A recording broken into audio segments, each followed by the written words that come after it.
आज मला अनपेक्षित असं सरप्राईज मिळालं, काय ते तुम्हाला सांगते. पण त्या अगोदर डे 22 ऑफ 30 डेज ब्लॉगिंग चॅलेंजमध्ये तुमचं सगळ्यांचं खूप मनापासून स्वागत करते. आज सकाळीच घरातली सगळी कामं आवरून दुपारी हे 2 ब्लाऊज कटिंग करण्यासाठी घेतले होते. त्यातलं मला शिवायचे पण होते. मग त्यातलं एक ब्लाऊज कंप्लीट केलं संध्याकाळपर्यंत आणि सगळ्या टेलरचं कंटाळवाणं काम म्हणजे हुका लावणे आणि तुरपाई करणे तेच हाताशी घेतलं. ते काम आवरेपर्यंत दक्षिणी आणि त्याच्या बाबांनी असं सरप्राईज प्लॅन केलं होतं. आज वुमन्स डे होता त्या कारणामुळे.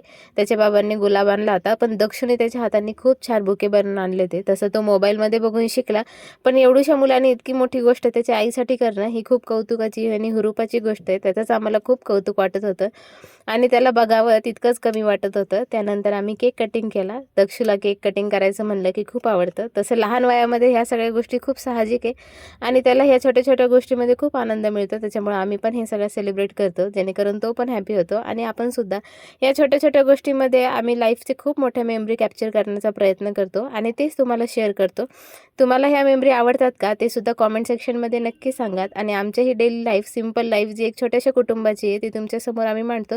ते सुद्धा आवडतं का? ते सुद्धा कॉमेंट सेक्शनमध्ये नक्की सांगा. त्यानंतर संध्याकाळचं जेवण करायला घेतलं. बटाट्याची चटणी, भात आणि बेसन असा जेवणाचा मेन्यू होता. नंतर टीम इंडिया 2020 वर्ल्ड कप जिंकली. त्याचं सेलिब्रेशन करणं तर कंपल्सरीच असतं.